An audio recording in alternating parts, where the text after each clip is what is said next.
Hello everyone, welcome back to my channel, Do It With Us. Is your Discord account not fully working? Or are you unable to join certain servers and send messages?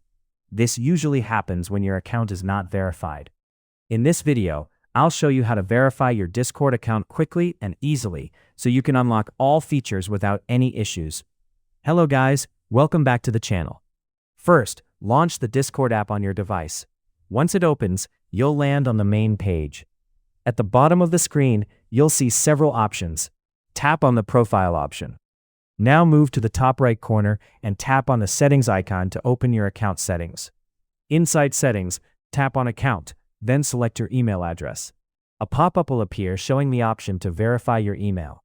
Tap on send verification code and Discord will send a code to the email address linked with your account.